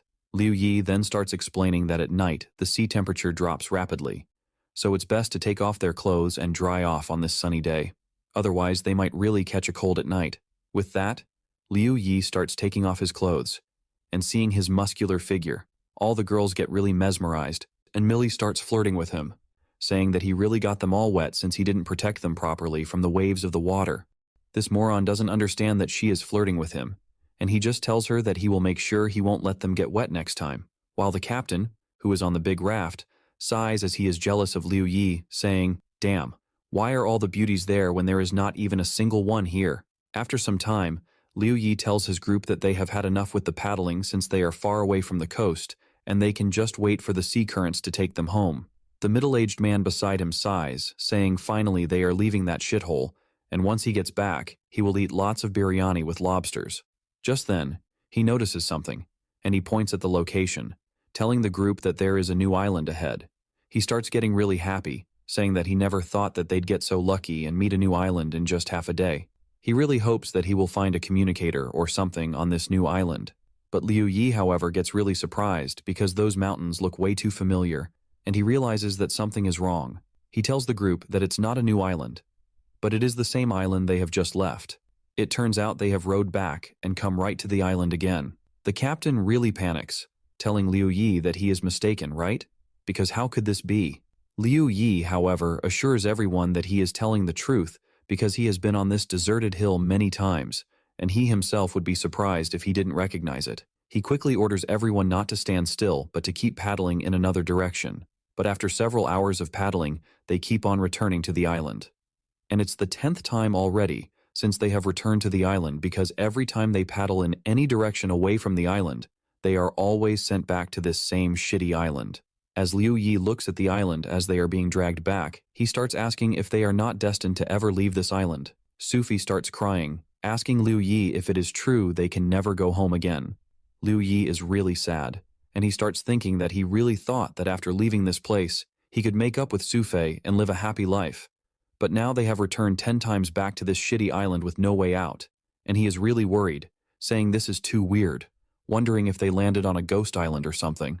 Then all of a sudden, it starts raining heavily, and Liu Yi immediately orders everyone to paddle quickly, because they need to get back to the island as fast as possible before the storm hits. However, everyone starts panicking, saying that it's already too late because the storm is already here. Just then, a huge wave arises, and Liu Yi immediately tells everyone to hold on tight to something and brace for impact. The big raft gets thrown away by the waves hitting the rocks on the shore, and many end up dying. But luckily for Liu Yi and his group, only the raft is destroyed and all the girls are still alive. However, they are still in great danger as Ling Yu begs Liu Yi to help her because she can't swim, while Sufei holds on to the wooden log for her dear life. Liu Yi immediately tells all of them not to panic and just hold on to the wooden log, and he will take them up to the shore. Thanks to his bravery and not panicking in the horrible situation, Liu Yi is able to save all the girls, but he is really sad because all their hopes have turned into dust. And he knows that because of this situation, chances of survival will decrease drastically because without hope, it will be very difficult for anyone to survive. As the middle-aged man finally makes it to the shore, he starts cursing God, asking how is this fair, because after all their hard work, this is the outcome. It was all for nothing. While the other man starts vomiting heavily, and after that he starts saying that if they can't get out, then it would mean that no one else would be able to get in as well. So it literally means that they are all going to die on this island. Liu Yi is really sad upon hearing all this and starts thinking to himself that out of 21 people, only 12 people survive, and he is really mad, asking if they really have to live on this deserted island for the rest of their lives. Just then, the captain starts asking him what they should do now, and he demands that he should come up with some idea fast. This really pisses off Liu Yi, telling him that even now, after all this, he still wants him to come up with a solution. He starts asking who the hell he thinks he is. His servant or something? He turns his back on him, saying that he is a human as well, and he gets sad too. He further tells the captain that he should figure out what to do by himself and to not bother him anymore. With that, he goes towards Sufei, where he could see that she is really depressed, and he knows that losing their spirit now is the same as losing the desire to live. That's why he tries to cheer her up by telling her that they should go back to their base and they will think about all this later. Later inside their base, Liu Yi makes Sufei drink his medicine, and he is really glad that he had some lessons from the old herbalist from the medicinal department when he was still in service. When Sufei gulps his medicine down, Liu Yi starts thinking to himself that he really didn't expect everyone to have a fever, but Sufei was the sickest of the four and had to be cured before it turned into pneumonia. Just then, Sufei starts throwing tantrums as she slaps the medicine away, saying she doesn't want to drink that bitter and she starts getting sad again, saying what's the point of drinking that medicine when they might as well be dead since they have gone back and forth on the sea so many times but still they can't get off this shitty island. The rest of the girls also tell him that they are so tired from all this that they don't even want to move anymore, and if it's possible, since the situation is hopeless, they just want to die peacefully. Seeing them all being depressed like this, Liu Yi gets really mad, and he starts yelling at all of them, saying just because they are frustrated, does that make them really not want to live anymore? He urges them to believe him that staying alive is the only way out of this island, and he will never let go of that hope that he is going home. It may not be today or tomorrow, but one day he will definitely find a way out of this shitty island. He then yells loudly at Sufei, saying that if she is dead, how can he explain it to her parents? He can't just say that he didn't protect their daughter. Seeing how sad and mad he is, Sufei urges him not to be angry anymore, because she will not say those words again from now on. But Liu Yi just turns his back away from her, saying, how can he not be angry when she says depressing words like that? Besides, it's not just her that can't go home. He is in the same boat as well. With a sad voice, he tells her that he is not God after all. He feels sad too. Hearing this, Sufei immediately hugs him, telling him that she is really sorry because she knows he tried really hard to protect them all and that she will drink the medicine and they will all live for him. 3 days later, as they were all gathering coconuts, the girls were very cheerful, while Liu Yi thought to himself that he felt really bad for scolding Sufei. But to his surprise, Sufei was the first to recover and helped him to look after the other women, and he thinks that scolding was actually good for everyone. Just then, the captain and his group comes out of nowhere, telling Liu Yi that he had a really hard time finding him for the last few days. Liu Yi, upon seeing him, asks him what he is doing here, and he knows that this moron is probably up to no good again. The captain starts pointing his hands at the coconuts they collected, saying that they are here to thank him for finding food for them. Liu Yi tells him that he finally stopped pretending to be holy, and now he even dares to rob openly. The captain laughs at him, saying, indeed, calling him a smart man, and then he starts suggesting to him that, since Liu Yi knows a lot about survival stuff, how about he start following him, and he will leave him a very favorable position where he can do as he pleases, but he must be beneath him. Ling Yu gets mad upon hearing this, telling the moron, why would Liu Yu do that? And Liu Yi also agrees with her, saying, why the f*** would he do that? He is not dumb like him. Hearing this, the captain tells him there is no way out, and he orders his men to attack him. Liu Yi takes out his axe, but he is really worried since there are too many of them, and they all are well prepared to fight them. Just then, the captain's men bring both Suzuru and Millie since they were able to capture them beforehand. This makes Liu Yi really angry, calling them bastards and asking if they have lost even their humanity. The captain just smirks at him, saying, humanity? Telling Liu Yi that he is a man with 4 beautiful women alongside him. How can he talk about humanity when Liu Yi alone enjoys these 4 beautiful women, mentioning Sufei and the rest of the girls? And since they can't leave this shitty island anyway, thanks to that damn ghost wall around them, he might as well have his way since he doesn't think that anyone can get in either. So that's why there is no law that can stop him right now, and besides, he is already tired of all the women they have, and he could use a change of women as he closes in on Millie, staring at her lips. This really irritates Liu Yi, and he tells him that he will work with him, but he must let them go first. With a smug look, he tells him it's too late. He doesn't want his cooperation anymore because now all he wants is food and women. This really makes Liu Yi angry as he takes out his axe, trying to fight back as he tells them that they don't deserve to be human beings. Seeing an opening, Hefe tries to punch Liu Yi in the face, saying that he has long wanted to settle accounts with him. But Liu Yi easily dodges him, but he is really confused, because he feels like Hefe has gotten a little faster than before. Just then, Liu kicks him with his knees right on his stomach, and he gets pushed back. The other men start attacking him as well, but he is able to hold them off. Seeing that Liu Yi will be busy with his men, the captain mockingly tells him to stay there while he goes back to enjoy these 2 girls. This makes him get really angry, and he decides not to hold back anymore, easily beating his men and warning the captain, saying that he is the one who made him do this and to not blame him for what he is going to do. And with that, he hits one of the men, killing him instantly. This really freaks Hefe and the captain out while Liu Yi starts approaching near the captain, warning him that he will count to 3, and if he doesn't let the girls go, it will be him next. The moron is really terrified and urges him not to do this just for the sake of some women, and they should talk about it. But Liu Yi refuses to listen to him, and he is really about to kill him. The captain drops on his ass, begging him to spare his life, and he will surely let them go. As the girls are finally free, Liu Yi kicks the moron right in his nuts, and he tells him to get out of his sight, and if he ever sees him again, it will be the end for him. As the captain tucks his tail and runs away as fast as he can with his men, Liu Yi just stares at them, saying that although he had the upper hand today, he is sure that with the captain's character, he definitely won't let it go. That's why he decided that they can't stay here any longer, and he tells the girls that they will have to move again. The stone cave is too close to the captain and his men, and they will easily find it if they try. Ling Yu agrees, saying, "We must move as far away as possible from those lunatics."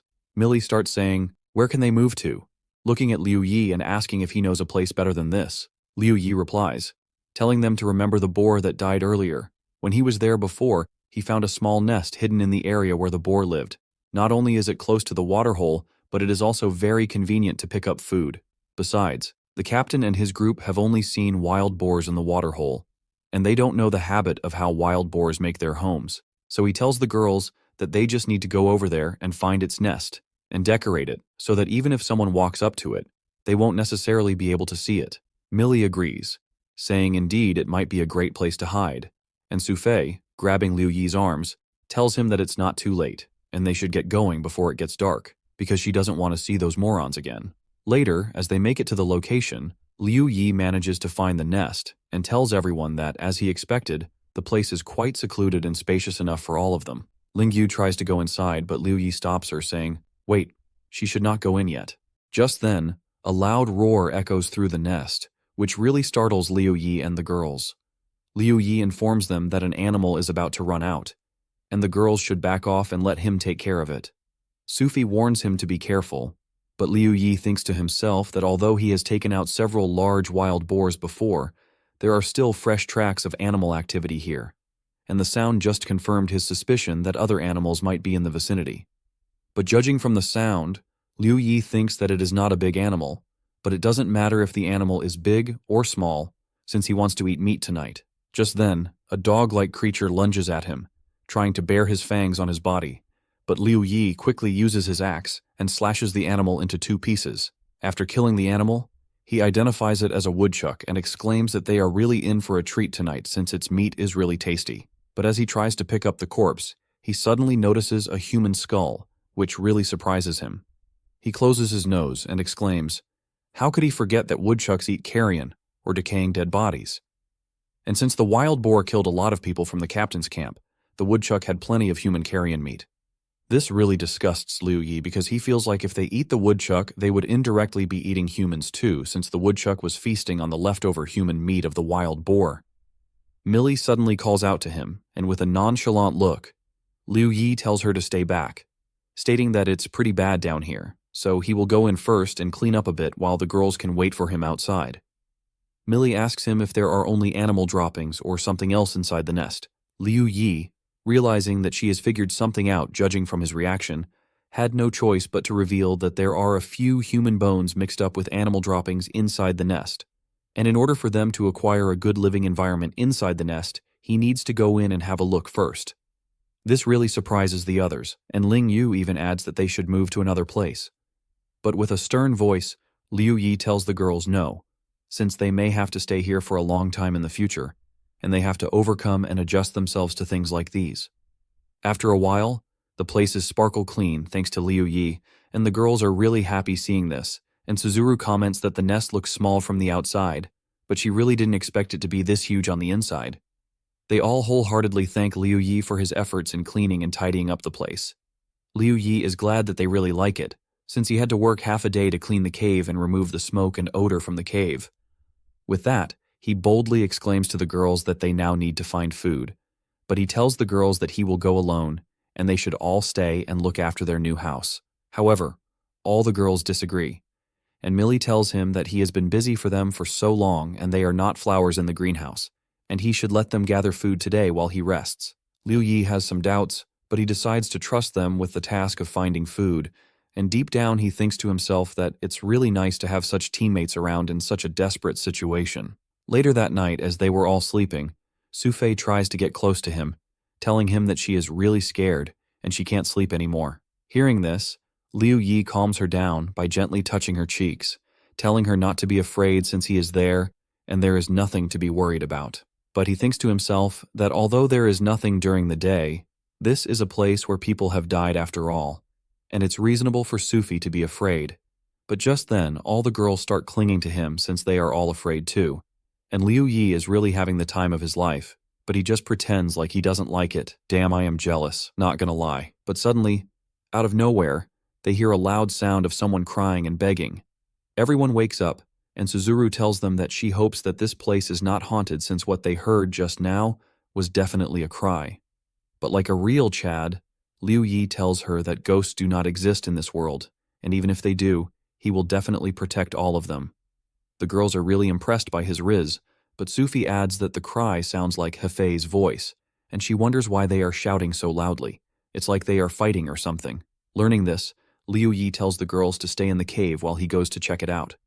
As Liu Yi approaches closer and closer to the sound, he wonders what they are doing here. Are there perhaps some other wild beasts on the island that have attacked them? But as he slowly peeks from a nearby rock, he gets really surprised as he sees some strange men wearing leafy skirts dragging the captain's men to a strange woman covered in a hood. Liu Yi wonders if these people could be the legendary man-eating cannibals, and he wants to know who that woman is, as she seems like their boss. The man babbles as the captain, whose name is revealed to be as Yang Baichun, begs to be let go because he does not understand what the man is saying.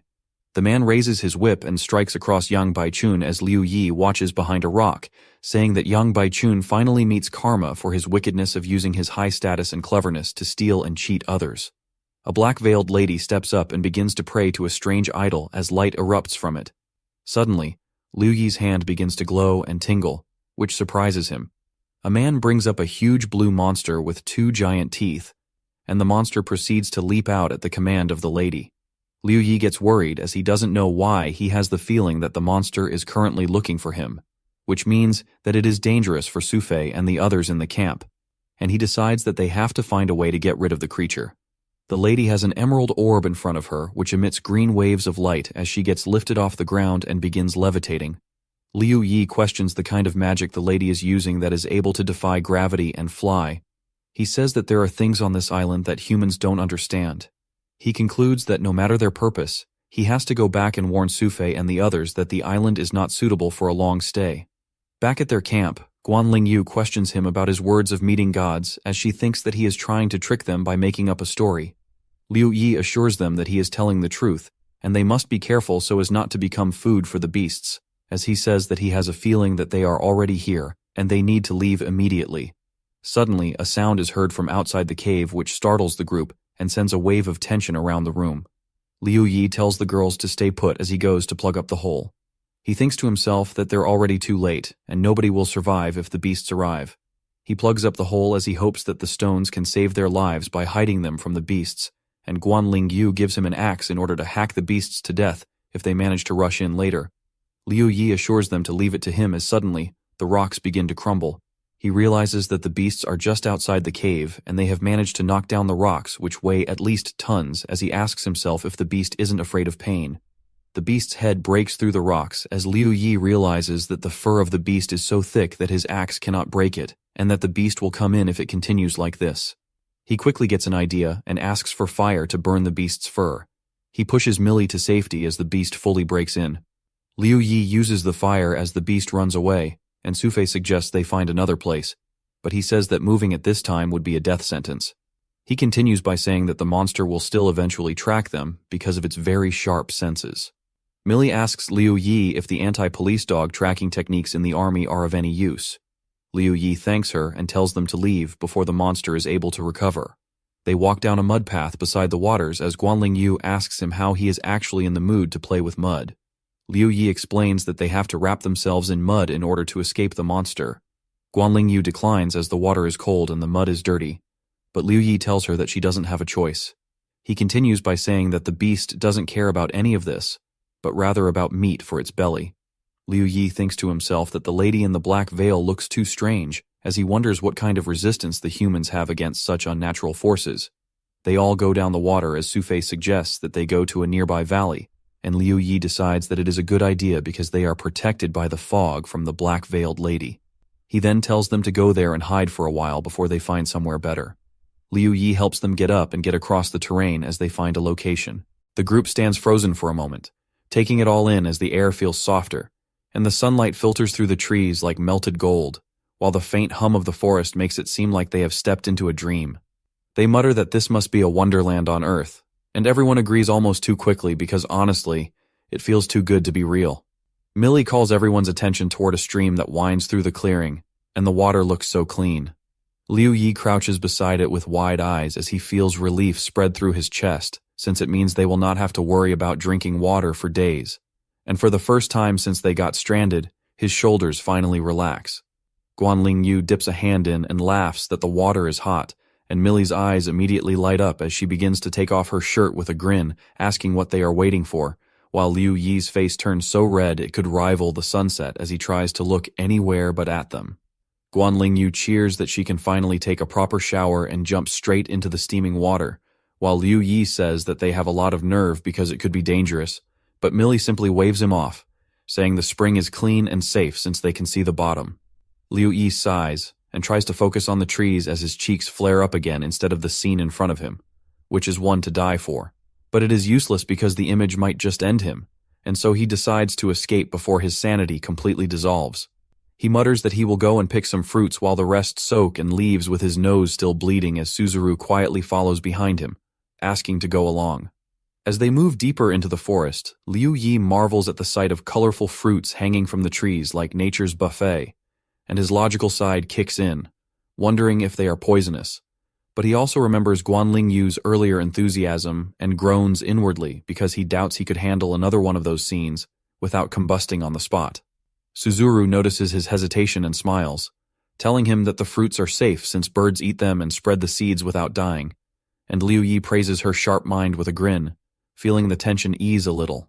He climbs up a nearby tree, excited by the fruity aroma filling the air, and when he picks one and takes a bite, his eyes widen with pure delight because it tastes heavenly, and he feels like he just discovered food for the first time, which makes Suzuru laugh softly at his expression. Just as he reaches for another fruit, Ling Yu's voice echoes, accusing him of eating alone, and he looks down, startled, only to freeze at the sight of a massive shadow slithering below. A giant snake lies right in front of him with its scales gleaming under the sunlight, and his stomach drops like a rock as panic surges through his veins. He grabs Suzuru's arm and yells for her to run while she stumbles in confusion, asking if that sound was really a snake, and he shouts at her to just keep running without looking back. Ling Yu and Sufei are nearby, hiding behind the rocks as the snake begins to move closer, and he mutters that of course a place this beautiful had to come with a deadly surprise, because luck clearly hates him today. He notices a thorn tree and quickly forms a plan, thinking that if the tree can pierce human skin, it should be able to hurt the snake as well, so he starts shaping a crude trap. The sound of scales scraping against the ground grows louder until the serpent lunges forward, but Liu Yi leaps aside, and the creature crashes straight into the thorns, thrashing wildly as he stands tall, panting but proud, with adrenaline rushing through his veins. He declares that no beast is smarter than a human, while Suzuru peeks out, warning him to watch out as the snake rises again, ready to strike. Liu Yi blocks the attack with his axe while Ling Yu shouts for him to run toward her and points to a narrow path leading to what looks like a man-made structure hidden in the foliage. They all make a run for it and burst inside with heavy breaths as Millie looks back to see the snake halt at the entrance before retreating into the shadows, which confuses everyone. Liu Yi wipes the sweat from his forehead, explaining that snakes like humidity and avoid bright open spaces, and he suspects it is domesticated, which means it was chasing them away rather than hunting them. Suzuru nods quietly, saying that he must be right and wonders if the place is inhabited while the group settles down, still shaken from the encounter. The atmosphere inside the building is eerie but calm, and they can finally breathe, though unease lingers in the air like a fog that refuses to lift. As the night deepens, the serpent is now coiled gently around a veiled woman, which sends a silent chill through the air because the beast that terrified them earlier now lies tame beside its mysterious master. The veiled woman walks up to the door with the giant snake behind her. She opens the door, and this alerts Liu Yi, who, as he lays eyes on her, wonders if it is the mystery woman and if this could be her house. He apologizes for breaking into her house and says that they had no choice and did so in order to protect themselves from a giant scaly snake. He thinks to himself that he doesn't know if the woman understands his language or not, and that he never thought they would enter the lion's den themselves. The mysterious lady responds in a foreign language, and Liu Yi is shocked. He thinks to himself that regardless of whether she understands him or not, he cannot understand what she just said. The other girls wake up, and they are frightened. Liu Yi holds them back, and the mysterious lady chatters something as she raises up her cane. Liu Yi thinks about whether she's going to attack them directly, then decides that he should make the first move. He tries to grab her instead but gets shocked because she dodges his grab and he ends up falling to the floor. He thinks to himself that it looks like he's going to die here. The mysterious lady raises up her cane, and green light starts emitting from it. She hits it on his forehead, and suddenly he can no longer move as he asks if this is some kind of legendary magical move. More light emits from the cane as the girls try to rush into the room, asking him what is going on. Suddenly blue light emits from a dot in his palm, and everybody is confused about what is happening, and he is surprised as he can now move. Millie speaks in a foreign language which the mysterious woman can understand, and they both begin to talk to each other. The other girls are surprised as Liu Yi asks them if they can understand what they are talking about, to which they reply no. Liu Yi asks Millie about the language that she is speaking, and she replies that it is a very old language, that she happened to learn a bit from an old book. Liu Yi tells Millie to tell the mysterious lady that they didn't mean to offend her, and that they hope she can let them go. Millie agrees, saying that she will try. She then proceeds to talk in a foreign language with the mysterious lady, and Liu Yi pays attention closely. Suddenly, the mysterious lady appears in front of him and grabs him as he thinks to himself that the woman is so strong. She speaks the mysterious language again, and green light in the form of swirls begins to appear. Millie mutters an incomplete word as the mysterious woman tells her to keep her mouth shut. Suddenly, light from Liu Yi's hand begins to turn green as swirls come up from his hand. The mysterious lady kneels down and bows toward Liu Yi, who is shocked at what is happening.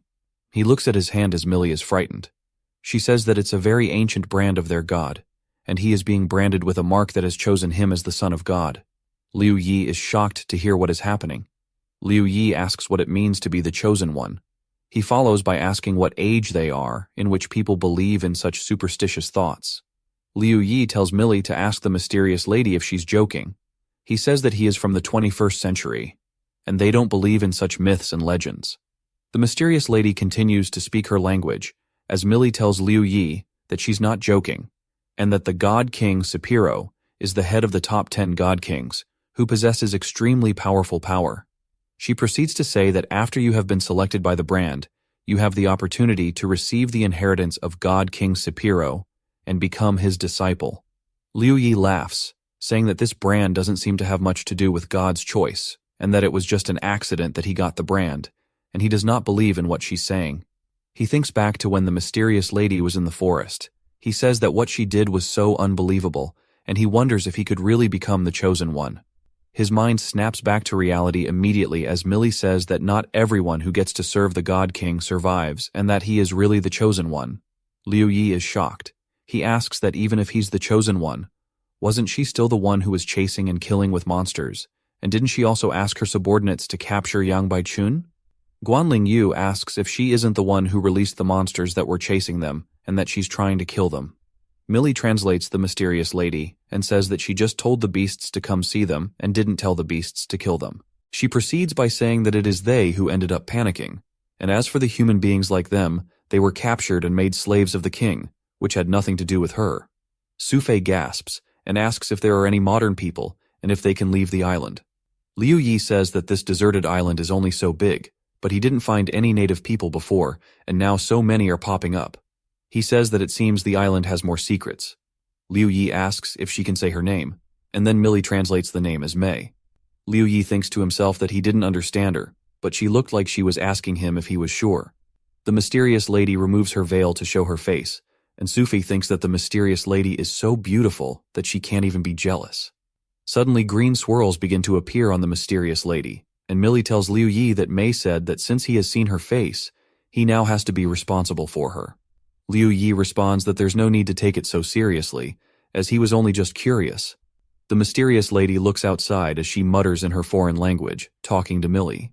Liu Yi asks what is going on, and asks Millie what Mei said. Millie responds by saying that she asked for them to be taken away to the tribe, and suddenly Mei raises up her hand as a mysterious purple glow begins to shine, and Liu Yi and the girls begin to float. The mysterious lady Mei, followed by Liu Yi, Millie, and the others, flies off into the distance, and as they go, Liu looks below and admits that his own materialistic view of the world has been shattered. Mei casts a pale glowing blue ball of energy from her hand. Then she says to Liu that she has cast a spell so that they can communicate and understand each other for future purposes.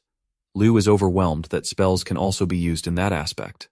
After some time, they arrive at a place where there are some domes, and Liu is surprised that these are the domes he found in the novels he read, and he guesses that maybe the reason he didn't find out about the tribe was because of the domes.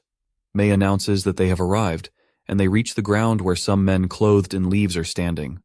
Liu observes that the barrier does not only trap life, but also traps evolution. The villagers gather around Mei, praising her and calling her the Saintess. A villager asks if they are the slaves she brought them, and Liu flinches in disgust, only for Mei to explain that he is an emissary and a messenger. The villager interprets him as a lord messenger, thereby returning Liu's pride. He thinks that with Mei's protection, they have nothing to worry about, but he is cut short when Mei says that she has nothing to do with the rest of the four ladies. Liu refuses, pointing out that they are his companions and that she should have no problem taking them under her wing, given her strength and power. Mei reiterates that she is responsible for his safety alone, and furthermore, if he wants to survive, he has to live on his own. Liu refuses to give in, telling her that they are his people, and he won't allow them to become other people's slaves. He thinks to himself that these people would not have survived if Mei were not there. Mei looks at him like she read his mind, and he flinches. Then she says that if he wants to save them, he'll have to marry all of them. This shocks him, but she further explains that if they do not have a fixed partner, other people can struggle with him for the spoils of war. Liu reasons that he should have known that the woman was not bothered about him being married to another woman, seeing that she might think polygamy is a norm. He sighs, accepting fate, and agrees to marry them, leaving all four of them in shock. Mei nods and gestures to the two men beside her to do something. They answer and start lifting 2 logs of wood that are blocking the entrance of a dome, and they also lift Liu and the others and hold them into a room. Liu questions their actions, and Mei explains that she has some work to do and that she will leave them here to complete the coming-of-age ceremony, and she will be back after the ceremony. She then quickly leaves and locks the doors, leaving Liu annoyed, thinking she might be fooling them. He looks back to see all the girls devastated and wants to speak up, but Millie gets up and insists that Mei might be playing a trick on them, telling Liu that she is fed up with it, saying that looking at their situation, they are likely never to go back home, and she says that she does not want to be a slave for the native villagers, but rather be his wife, and she kisses him. Liu tries to calm Millie down, but she continues to kiss him, and Sufei states that she has a proper relationship with Liu, and so should be married first. Guan advises her that he is not a good person to marry, and moreover, they have broken up.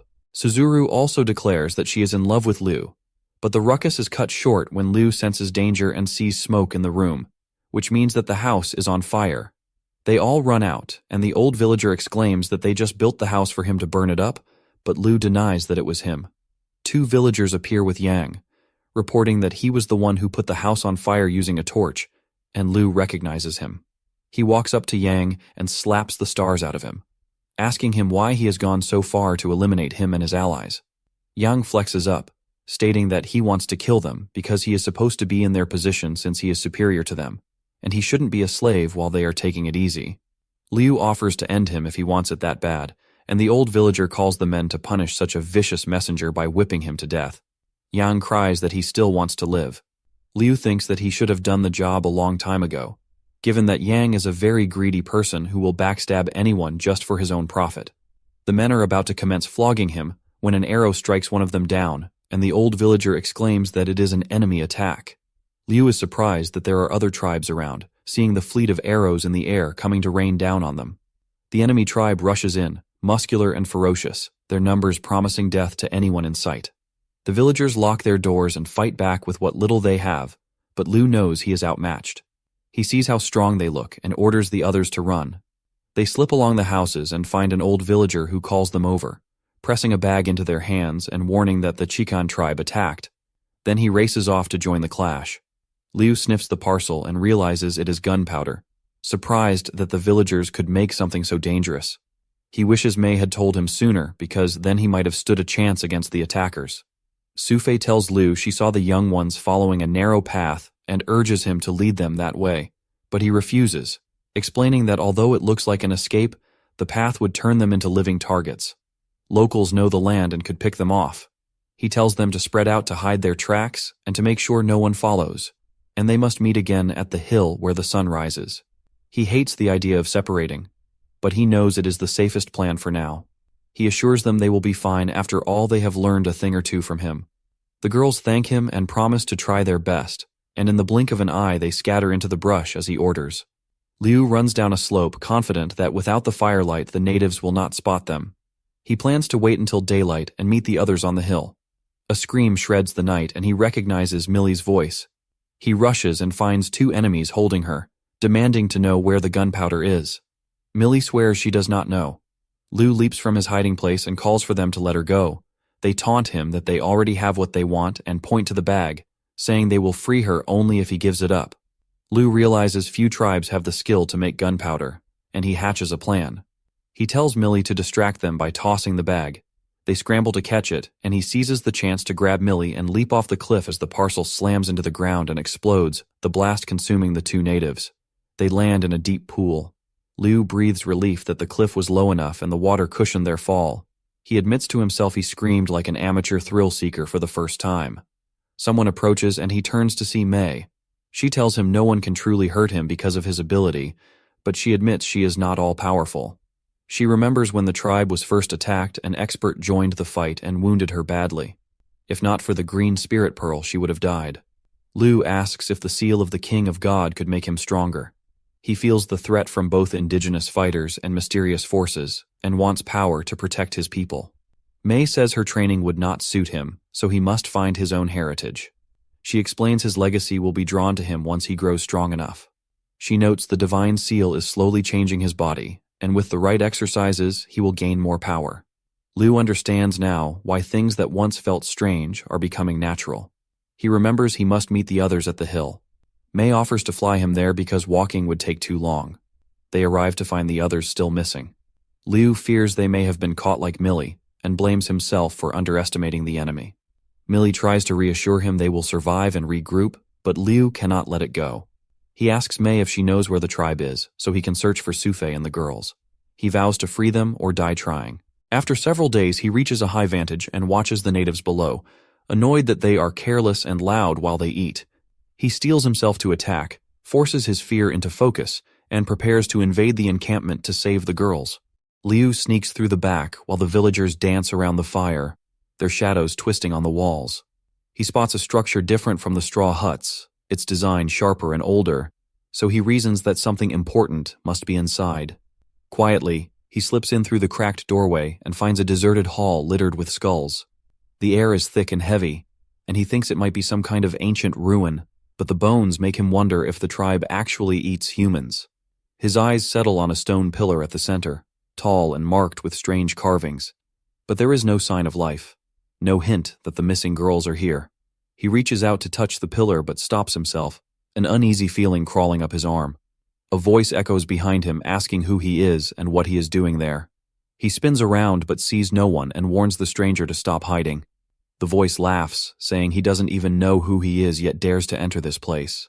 Liu realizes the voice might not belong to one of the villagers and explains quickly that he is only an outsider who wandered in by mistake, saying he will leave right away. But before he can move, a rumbling sound shakes the ground and two giant ants crawl out from the shadows.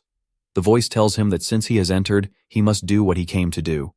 Liu asks what that means, and the voice replies simply that he should place his hand on the totem on the pillar, promising him great benefits if he obeys. Liu scoffs, saying that if there were real benefits, he wouldn't need monsters to threaten him.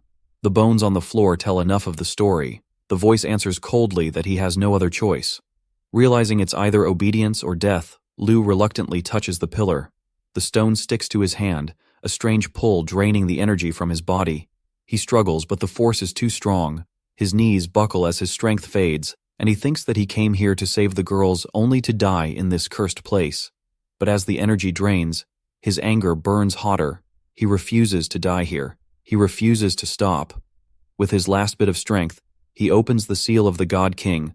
A green flash bursts from his palm, and he strikes the pillar.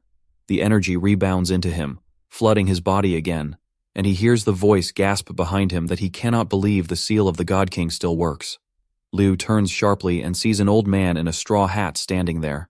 The old man smiles and tells Liu that he will help him open the seal fully, but in return, Liu must do something for him. He assures him he will not be harmed again and instructs him to keep absorbing. Liu, desperate and exhausted, decides to trust him and continues. The man places his palm on Liu's back and suddenly a surge of raw power rushes through his veins. The old man explains that the seal of the God King has now been opened, though it is said to be among the most common divine seals. Nothing special but incredibly rare to awaken. Liu replies that he doesn't care how ordinary it is, saying it's not the power that makes the user strong, but the will behind it. He then asks what the old man wants from him, and the old man calmly answers that he needs Liu to mobilize the divine seal and push it down upon the pillar. Liu focuses, blue light swirls around him as he releases the divine seal, and the energy smashes into the stone pillar, toppling it with a thunderous crash. The old man nods and says that whatever happens next has nothing to do with him. He helped Liu open the seal and saved him from the pillar, so now they are even. Before Liu can respond, the man flies into the air and shouts to the villagers that someone has destroyed the totem pillar, ordering them to capture him alive. Liu curses under his breath, realizing he has been tricked and used as bait. The villagers swarm in and he tests his new strength, knocking them back with wild waves of blue energy. He beats them all but soon grows weak, his energy fading fast, and he realizes this must be why Mei told him to exercise more. Catching his breath, he pins one of the fallen men beneath him and demands to know if they took any women when they attacked the Haida tribe. The man, terrified, admits that they were planning to, but another tribe called the Nuxin tribe took most of them first. Liu frowns, realizing the Chikan tribe wasn't the only one involved in the attack. The scene shifts as two women, Aisha and Amy, walk through the forest, chatting. Aisha complains that she is bored and that nothing exciting ever happens. Her sister replies that she isn't bored, just lonely, but Aisha insists she only wants something thrilling, like the sky falling down. Suddenly a shadow drops through the trees above them. They look up in surprise and call out, and Liu emerges from the leaves, smiling and greeting them.